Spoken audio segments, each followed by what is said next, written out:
ऐसे में हर एक इंसान के ऊपर नजर रखना और उसकी तलाशी लेना बहुत मुश्किल था। और उसी भीड़ में ना जाने कैसे वो बूढ़ी औरत ग्राउंड के अंदर तक पहुंच जाती है।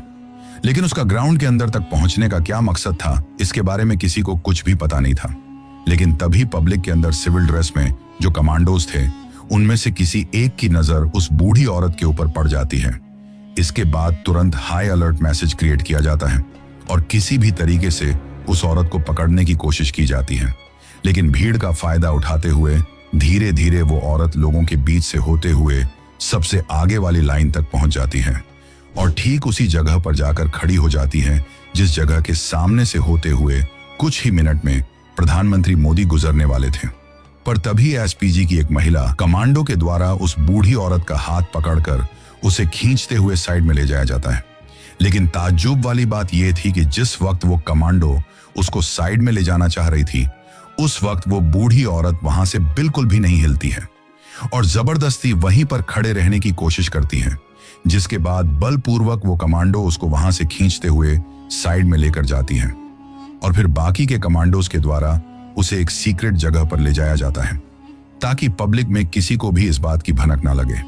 और फिर रैली के अंदर नारों का इतना ज्यादा शोर था कि किसी को भी इस बात का एहसास ही नहीं हुआ कि कुछ ही मिनटों में वहां पर हुआ क्या है। हालांकि तभी धीरे से प्रधानमंत्री मोदी तक भी यह खबर पहुंचा दी जाती है कि वो स्टेज से आगे पब्लिक तक न जाए, क्योंकि कभी कभार मोदी खुद से ही पब्लिक से हाथ मिलाने के लिए और उनका अभिवादन करने के लिए उनके बहुत करीब तक चले जाया करते थे।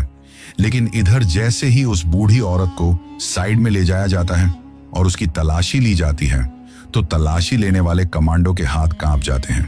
क्योंकि उसने कपड़ों के अंदर अपने आप को पूरी तरीके से एक टाइम बम से कवर कर रखा था और उस टाइम बम की डिजिटल स्क्रीन पर अब सिर्फ कुछ ही मिनट का टाइम बचा था।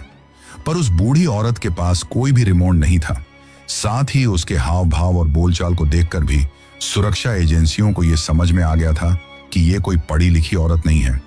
बल्कि इसको तो एक मोहरा बनाकर यहां तक भेजा गया है। इसके बाद बम को रिफ्यूज करते ही उस औरत से सख्ती से पूछताछ की जाती है,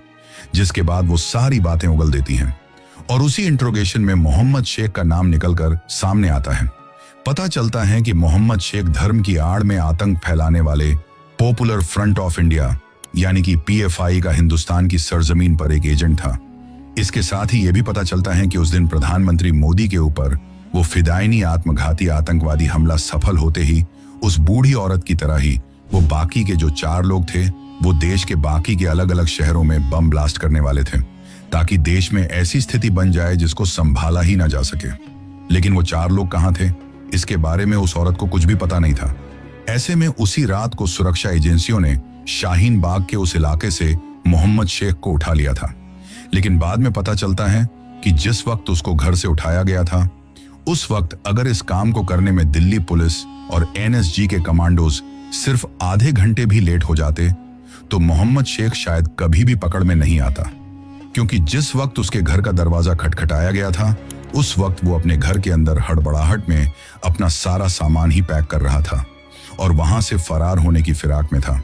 क्योंकि उसे पता चल चुका था कि मोदी के ऊपर उनका इतने दिनों से प्लानिंग के बाद किया जाने वाला आतंकवादी हमला फेल हो चुका है और इस फिदायनी आत्मघाती हमले के लिए उन्होंने जिसको तैयार किया था वो सुरक्षा एजेंसियों की पकड़ में है,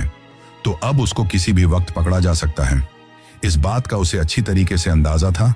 लेकिन फिर उस रात उसको वहां से उठाते ही बाकी के 4 लोगों की जानकारी भी सुरक्षा एजेंसियों को लग जाती है, जिसके बाद अलग अलग शहरों से उन 4 को भी बेहद सावधानी से पकड़ लिया जाता है और इस तरीके से भारत के प्रधानमंत्री के ऊपर और पूरे देश में अलग अलग जगहों पर होने वाले हमलों को सुरक्षा एजेंसियों के द्वारा नाकाम कर दिया जाता है।